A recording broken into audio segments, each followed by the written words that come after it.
ધોરણમાં છંદ સહેલો અને સરળ ટોપિક છે. છંદનો સામાન્ય અર્થ શું થાય? કવિતાના અક્ષરોની ચોક્કસ માપણી અને ગોઠવણી. એના માટે કવિઓ છંદ વાપરતા, કે કવિતાનું ચોક્કસ બંધારણ ફિક્સ હોય, એની ગોઠવણી ચોક્કસ સ્વરૂપમાં હોય, એટલા માટે કવિઓ છંદ વાપરતા. કવિઓએ વાપરેલા છંદને આજે આપણે વ્યાકરણ સ્વરૂપે યાદ રાખવા પડે છે. છંદ શીખતા પહેલા આપણે એ સમજવું પડશે કે ગુરુ અક્ષર અને લઘુ અક્ષર કોને કહેવાય. ગુરુ અક્ષર એટલે કે જે શબ્દનું ઉચ્ચારણ ટૂંકું હોય તેને લઘુ અક્ષર કહેવાય, અને જે અક્ષરનું ઉચ્ચારણ છે એ લાંબો હોય એને ગુરુ અક્ષર કહેવાય.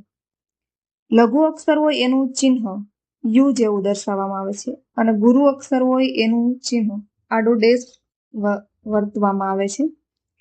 લઘુ અક્ષર અને ગુરુ અક્ષરની ઓળખ શું? તો લઘુ અક્ષર છે એ હસ્વ સ્વરૂપે હોય છે, એટલે કે અ, ઈ, ઉ અને ઋ. ઈ અને ઉ છે કેવા છે? હસ્વ સ્વરૂપે છે. જ્યારે બાકીના વધતા તમામ સ્વરો છે એ દીર્ઘ અક્ષરોમાં હોય છે. ક એ કયો છે? લઘુ અક્ષર છે. કી એમાં હસ્વ ઈ છે તો એ શું છે? લઘુ અક્ષર છે. કુ હસ્વ ઉ છે તો લઘુ અક્ષર, અને કૃ રૂ જોડાયેલું છે તો લઘુ અક્ષર.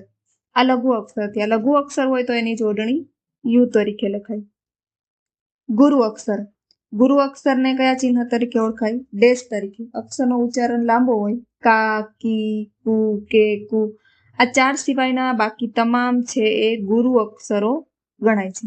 પેલું તમારે આ સમજવું પડશે કે લઘુ એટલે અક્ષર એટલે શું અને ગુરુ અક્ષર. લઘુ અક્ષરમાં કયા કયા શબ્દો આવે અને ગુરુ અક્ષરમાં કયા કયા શબ્દો આવે. ત્યારબાદ બીજો નિયમ. છંદ શીખવા માટે તમારે 8 અક્ષરના ગણને પણ યાદ રાખવો પડશે. આ એક સૂત્ર છે જેને મગજમાં ફિટ કરી લેવાનું. આનું કોઈ શોર્ટકટ નથી. તમામ અક્ષરના 3 ના ગણ બને. ટોટલ 8 શબ્દ છે. યમ, તા, રા, જ, ભા, ન, સ, લ, ગા. 10 અક્ષરનું આ સૂત્ર છે. યમ્મા, તારા, જ, ભા, ન, સ, લ, ગા. હવે કોઈ પણ છંદ હશે એનો પહેલો અક્ષર આ શબ્દોમાંથી જ હશે. કા ય હશે, કા મ હશે, કા તા હશે, કા ર હશે, કા જ હશે, કા ભા હશે, કા ન હશે. આ 10 શબ્દોમાંથી જ કોઈ પણ છંદનો પહેલો અક્ષર હશે. અને આ 3 અક્ષરના સમૂહ છે એને ગણ કહેવાય છે. કુલ 8 ગણ બને છે આમાંથી. આ 3 નો એક ગણ, આ 3 નો એક ગણ, પછી તારા જ નો એક ગણ, રાજ ભા નો એક ગણ, જ ભા ન નો એક ગણ, ભા ન સ નો એક ગણ, ન સ લ નો એક ગણ, અને સ લ ગા નો. એમ 8 ગણ ટોટલ બને. આ સૂત્ર તમારે યાદ રાખવું ફરજિયાત છે. આપણે અહીંયા એક ટ્રીક જોઈએ. 17 અક્ષરના 4 છંદ છે. કયા કયા 4 છંદ? તો મંદાક્રાંતા, શિખરીણી, હરિણી અને પૃથ્વી. આ 4માં 17 અક્ષર હોય.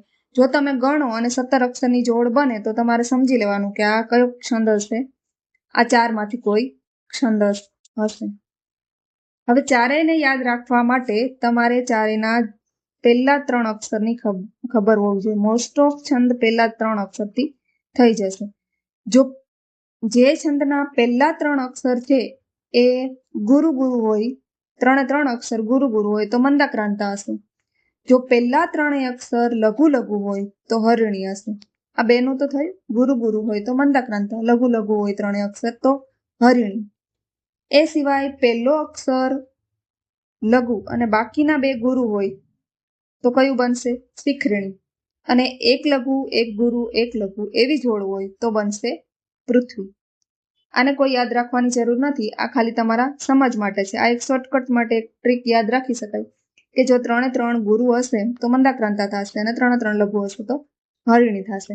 હવે યાદ રાખવાની છે આ શોર્ટકટ. શિખરીણી છંદ હોય તો શિખર ઉપર યમ. આવો આપણે શોર્ટકટ છે એ યાદ રાખીને કરી શકીએ. જો શિખરીણી છંદ હોય તો યમ, એનો પહેલો અક્ષર ય. તો આપણે અહીંયા જોડ બનાવેલી છે. ય, મા, તા, રા, જ, ભા, ન, સ, લ, ગા. તો આનું યમમાંનું 3 અક્ષરનું જોડકું યમ, મા, તા. તો પહેલો અક્ષર કેવો છે? લઘુ. આ કેવો છે? ગુરુ. આ કેવો છે? ગુરુ. તો આ એની જોડ બને. મંદાક્રાંતા મસ્ત. તો એના ઉપરથી પહેલો અક્ષર મ. તમારે પહેલો અક્ષર ફરજિયાત યાદ રાખવો જોશે.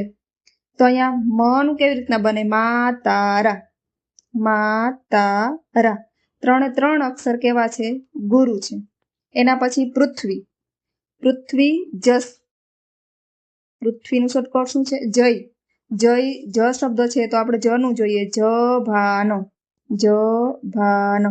આ તમારે યાદ રાખવું હશે. આની કોઈ શોર્ટકટ નથી, પણ એ પહેલામાં કયો અક્ષર પહેલો આવે એ યાદ રાખવા માટે આ એક સૂત્ર તમે યાદ રાખી શકો. પહેલો અક્ષર જ, લઘુ, ગુરુ અને લઘુ. એના પછી છે હરિણી. હરિણીમાં પહેલો અક્ષર કયો છે? ન. તો એનું આવશે નસલ, નસલ. આ 3 ની જોડ મેં ક્યાંથી લીધી? આ સૂત્રમાંથી. તો એક સૂત્ર યાદ રાખવું જોશે અને કયા શબ્દનો પહેલો અક્ષર કયો છે એ તમારે યાદ રાખવું જોશે. સૂત્ર એમને બેઠે બેઠું યમમાં તારા જ ભાનો સ લગા એવું 8-10 વાર બોલશો તો યાદ રહી જશે. પણ શિખરણી પર યમ, મંદાક્રાંતા મસ્ત, પૃથ્વી પર જય અને હરિણી નમ. આ એક જોડકું છે. જો તમે આને યાદ રાખી લો તો કયા છંદમાં કયો પહેલો અક્ષર આવે છે એ તમને સરળતાથી યાદ રહી જાય. જો પહેલો અક્ષર એનો યાદ આવી જાય તો એના પછી આવી જોડ બનાવી લેવાની. એટલે લઘુ ગુરુ કયો અક્ષર આવે? મોસ્ટ ઓફ તમારે આ ટ્રીકથી સોલ્વ થઈ જશે. માતારા, જ ભાન અને નસલ. આ થઈ ગયા 3 ગુરુ અક્ષરો. આ થઈ ગયા 3 લઘુ અક્ષરો. આ એક લઘુ અક્ષર અને બાકી 2 ગુરુ અક્ષર.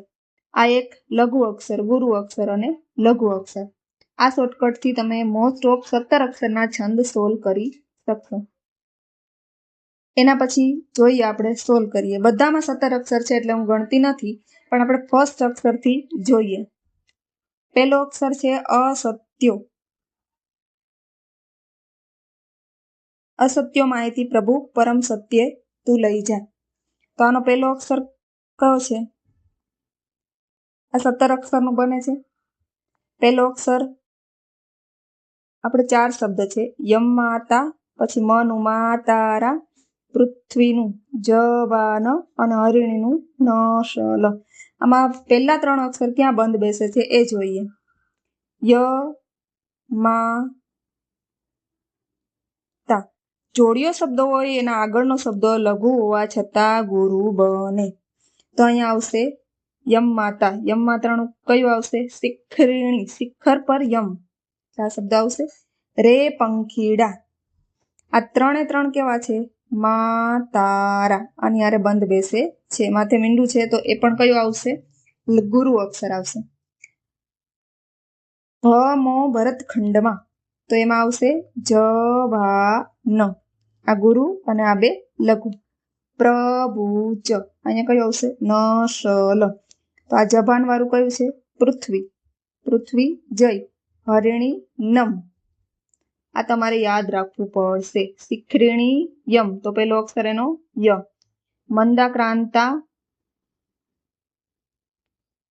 મંદાક્રાંતાનો પેલો અક્ષર મ. પૃથ્વીનું જભાન. પેલો અક્ષર પૃથ્વીનું જય, જવાક્રાંતા, મંદાક્રાંતા મસ્ત અને હરિણી નમ. જો તમને પહેલા અક્ષર યાદ રહી જાય તો તમારે ખાલી સૂત્ર અને એની હારે બંધ બેસાડવાનું છે.